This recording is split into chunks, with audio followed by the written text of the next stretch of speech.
Jadi pada video kali ini teman-teman saya akan menunjukkan ya proses merakit PSU ya, power supply untuk power amplifier ya teman-teman. Jadi PSU itu sebenarnya ada dua macam, PSU simetris dan non simetris. Kalau PSU simetris itu dia 2 elko, jadi kalau non simetris ya 1 elko ya teman-teman. Elko-nya itu di paralel itu teman-teman. Kalau mau PSU non simetris elko-nya di paralel, tapi kalau PSU simetris bisa di seri paralel lebih dari 2 elko, 4 elko itu seperti itu. Nah contohnya saya tunjukkan dulu PSU yang simetris paralel itu seperti apa sih. Nah seperti ini ya teman-teman, saya tunjukkan dulu. Ini adalah PSU simetris paralel, yaitu lebih dari 2 elko, artinya 4 elko ya teman-teman. Seri itu seperti ini, negatif sama positif ya kalau seri, terus di paralel ke negatifnya semua, dan ini adalah positifnya seperti itu. Ini namanya adalah elko seri paralel atau PSU seri paralel. Elko nya itu 6 elko ya ini, tapi tentu ya untuk merakit PSU dengan 6 elko ya cukup lumayan teman-teman ya, budgetnya juga cukup lumayan ya. Ini apalagi ini elko yang saya gunakan ada elko merek audio ya teman-teman. Meskipun hanya 50 volt 10.000 mikro, tapi ini kualitasnya bagus ya menurut saya ya teman-teman. Tadi saya udah terlanjur membeli elko itu 50 volt, yang 50 volt 10.000 mikro ya teman. Ini untuk kapasitas 32 volt masih nggak apa-apa, tapi kalau untuk 45 volt jadi saya nggak berani ya. Kalau 32 volt masih berani, idealnya tuh di 25 volt ya. Kalau untuk trafo 5 ampere ya, 5 ampere besar itu 25 volt ya ya seperti ini ya. Nah ini adalah namanya, ini ada seri paralel seperti ini ya teman-teman ya. Nah ini dua dioda sisir ya, 50 ya, ini 50 ampere. Nah seperti ini dioda sisir seperti ini, dan ini adalah yang kuning-kuning, ini kapasitor MKP ya. Nah saya akan tunjukkan cara merakitnya seperti apa yang seri ya. Kalau yang sudah jadi itu seperti ini namanya adalah seri saja, tidak ada paralel ya, cuma PSU simetris seri, bukan seri paralel ya. Ini seri aja seperti ini ya teman-teman. Nah ini 63 volt 6800 mikro, ini voltasenya lebih gede ya, 63 volt. Jadi kalau dikasih 32 aman. Untuk trafo 5 ampere besar itu masih aman ya untuk yang seperti ini ya. Nah terus yang akan saya rakit, akan saya tunjukkan saya rakit, yaitu saya menggunakan elko yaitu merek audio juga. Ini juga 63 volt, cuma bedanya di tempat penyimpanan aja. Sebenarnya ini 4700 mikro, hanya itu aja yang membedakan, tapi ukurannya sama dengan yang ini ya. Oke, bahannya cuma ini aja. Bahannya adalah 2 buah elko dan juga 1 buah dioda sisir seperti ini aja. Untuk ukuran dioda sisirnya yaitu 50 ampere ya seperti ini, dan juga 1 papan PCB elko. Nah seperti ini ya, ini sudah ada. Nah ya ini sudah pas ya, untuk elko nya itu sudah pas dengan ini. Nah sebenarnya kalau yang ini apa, ini adalah kapasitor MKP ya, nanti saya tunjukkan ini.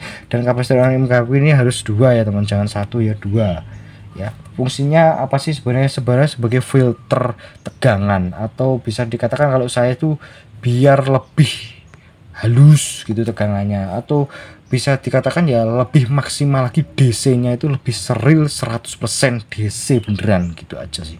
Nah ini adalah kapasitor MKP, ini tidak ada polaritas negatif sama positif, jadi kebalik ke sana ke sini nggak ada masalah. Ukurannya berapa? 0,1 mikro 275 volt. Nanti ukurannya saya taruh di bawah gitu aja ya. Dan ini ada lampu LED ya, lampu LED-nya nanti saya carakan masangnya.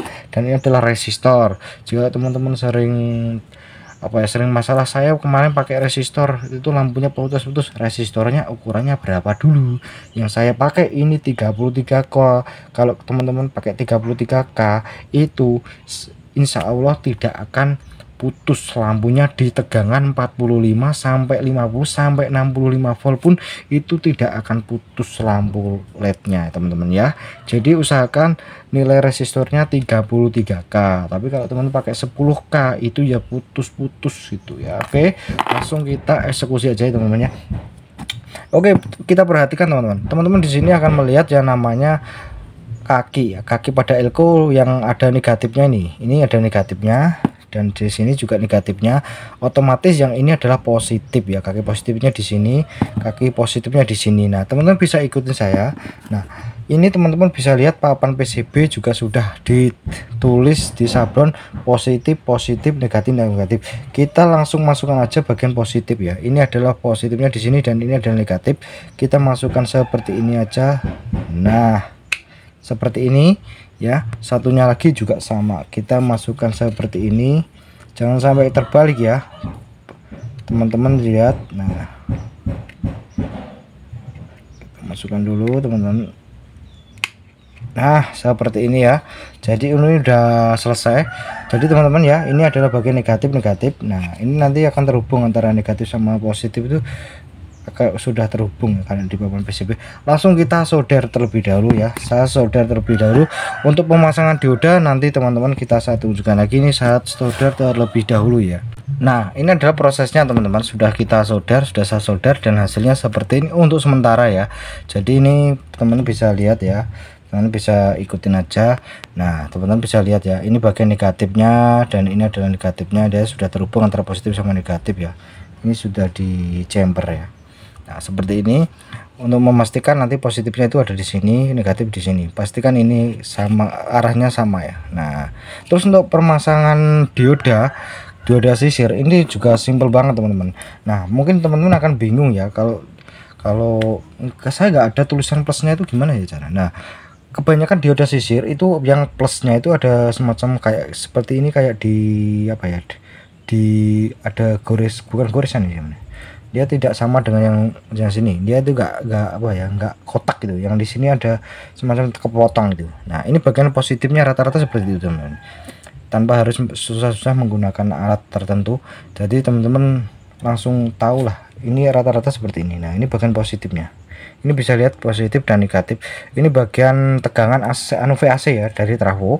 Jadi kita langsung aja pasang seperti ini. Kita bisa lihat jikalau PCB biasanya tidak ada tulisan positifnya ya, ini kan nggak ada. Nah itu gampang aja teman-teman, kita balik aja seperti ini. Nah bagian positif pada elko nya yang mana, yang mengarah ke DC nanti ya, yang mengarah ke DC VDC ini kok di kemana. Nah ini adalah bagian positif. Bagian positifnya seperti ini. Di sini kita hanya tinggal pasang seperti ini aja. Nah ya, mudah dan simpel. Nah udah seperti ini. Nah sudah selesai, tinggal ini teman-teman kita solder terlebih dahulu ya. Mari kita solder dulu teman-teman ya. Jadi nah ini adalah hasil akhir. Jadi teman-teman, ini hasil akhirnya ya seperti ini aja. Sebenarnya sudah tidak ada lagi yang harus di apa ya, kalau mau ditambahkan tambahkan aja ke kapasitor MKP, kalau tidak juga nggak ada masalah. Sebenarnya ini sudah selesai, artinya itu sudah siap digunakan. Jika teman-teman mungkin punya kapasitor MKP ukurannya seperti yang saya sebutkan juga nggak ada, kalau nggak dikasih gimana, nggak dikasih juga nggak apa-apa, ini sudah bisa dipakai. Terus untuk pemasangan lampu di sini sudah ada resistor. Memang kalau resistor dari PCB itu kan 15K ya, ini kalau saya kasih 50K 33K biar tidak putus-putus. Kita tinggal pasang gini aja teman, seperti ini. Resistor ini teman, nggak ada polaritas negatif dan positif, langsung kita solder aja ke bawah. Nanti saya tunjukkan cara proses pasang lampunya juga. Ini saya solder dulu untuk resistornya ya. Nah ini untuk pemasangan resistor udah selesai ya, biar teman-teman bisa mengetahui nanti PSU ini apa ya, bisa dipakai atau tidak, misalkan tegangannya masuk apa enggak, kita bisa tambahkan lampu. Nah untuk bagian positifnya itu gimana sih? Nah kita akan melihat bagian positif pada lampu itu adalah kakinya yang paling panjang teman-teman. Nah kaki yang paling panjang pada lampu ini teman-teman bisa lihat, ini adalah bagian positif dari lampu LED ya. Rata-rata sudah dari sana seperti itu, kaki yang paling panjang ini teman-teman, ini adalah yang bagian positif. Nanti kalau teman-teman pengen lebih jelas pakai avometer, dia apabila menyala berarti itu positifnya itu di situ. Nanti kalau teman-teman punya avometer, saya juga punya ya, tapi ini saya tunjukkan simpelnya aja. Jadi ini adalah kaki yang paling panjang, ini adalah lampu positif daripada lampu LED itu sendiri ya. Kita langsung pasang aja bagian positif lampu kaki positif yang mana sih ya, kita bisa urutkan, bisa lihat dulu di PCB ya. Nah yang ada resistornya pokoknya, nah yang mana ada resistornya, ini kan resistor ya dari VDC plus, terus dikasih resistor di jumper pakai resistor. Nah seperti ini. Nah ini adalah bagian plus, kita langsung masukkan ke sini aja. Nah ini sebenarnya sudah ada sih, aduh, lambang lampu LED yang bagian positifnya. Nah kita langsung pasang aja gini aja. Nah seperti ini, set set. Nah ya udah selesai, langsung kita solder aja ya, tak solder dulu ya teman-teman ya. Nah hasilnya cakep seperti ini ya teman-teman, ini sudah selesai ya teman-teman, sebenarnya sudah selesai. Terus kita pasang aja langsung untuk kapasitor MKP nya, ini dibolak-balik juga gak ada masalah. Jadi teman-teman kalau mau bolak-balik juga gak ada masalah, karena kapasitor MKP ini tidak ada polaritas negatif dan positif. Langsung kita pasang gini aja. Nah selesai, pasang kedua-duanya seperti ini aja, udah langsung siap digunakan ya. Sebenarnya nggak usah pakai kapasitor juga nggak apa-apa teman. Nah seperti ini, tinggal kita solder aja ya, kita langsung solder aja. Saya balik, saya solder terlebih dahulu ya teman-teman ya. Nah ini teman-teman hasil finalnya ya seperti ini aja teman-teman. Ini udah siap dan sudah selesai dan sudah siap digunakan untuk power amplifier ya, untuk driver teman-teman ya. Jadi kalau teman-teman mungkin nggak mau ribet ya pakai manual, ini bukan pakai otomatis ya, artinya itu pakai PCB lebih, istilahnya lebih bagus gitu ya teman-teman ya. Sebenarnya sama, nggak pakai PCB nggak PCB sama aja sih, jalurnya sama teman. Tapi kalau di PSP pakai PCB itu lebih mudah, lebih simpel dan lebih tertata gitu ya teman-teman. Nah hasil akhirnya seperti ini ya teman-teman, ini sama seperti yang saya pakai. Nah jika teman-teman, loh kok ukuran kapasitornya kok ini kok cilik, kok kecil, kok satunya lagi besar dah, itu kenapa? Itu perbedaannya tidak ada perbedaannya teman-teman, ini sama aja, cuma melainkan saya menggunakan kapasitor MKP yang ukurannya kecil. Kalau yang besar itu kira-kira apa dampaknya, dan kalau yang kecil dampaknya negatifnya apa? Enggak ada dampak negatifnya teman-teman ya. Jadi kapasitornya yang besar, misalkan saya mau menggunakan untuk tegangannya lebih gede atau mungkin kapasitas yang lebih gede. Nah kalau kapasitornya MKP nya besar, itu dia lebih, istilahnya itu apa ya, lebih kuat. Sebenarnya sama aja, kecil juga kuat, nggak pada pasar. Ini kapasitor MKP bagus, yang bisa dikatakan yang harganya di atasnya kapasitor Milar gitu teman-teman ya. Jadi kalau Milar itu yang warnanya hijau gitu, nah itu kan harganya kan terjangkau. Kalau yang ini harganya agak cukup mahal dikit gitu, istilahnya itu nggak sama gitu aja lah. Nah kalau kecil juga nggak apa-apa, yang penting ukurannya sama gitu aja teman-teman ya. Teman-teman ya, saya rasa itu nah udah ya teman-teman. Ini teman-teman adalah cuma beda ukurannya, juga harganya juga tentu beda. Kalau teman-teman membeli dengan kapasitas Elko 63 volt 6800 mikro, mungkin harganya agak cukup mahal ya satu Elko nya. Maklum ya, ini Elko nya kualitasnya ya juga kualitas bagus teman-teman. Ini merek audio ya teman-teman ya, merek yang lain juga banyak teman-teman. Nah ini merek audio, pasti kalau teman-teman lihat aja di toko-toko online itu pasti kalau merek audio harganya cukup rata-rata cukup lumayan mahal ya teman-teman ya. Ini yang seri ya, kalau yang seri paralel tentu ya pengeluarannya juga cukup lumayan yang seperti ini. Nah sama sih ya, tergantung kebutuhan powernya seperti apa gitu aja ya teman-teman. Nah, sama aja sih. Nah, oke, mungkin segitu aja teman-teman. Saya rasa sampai ketemu lagi di video terbaru saya selanjutnya.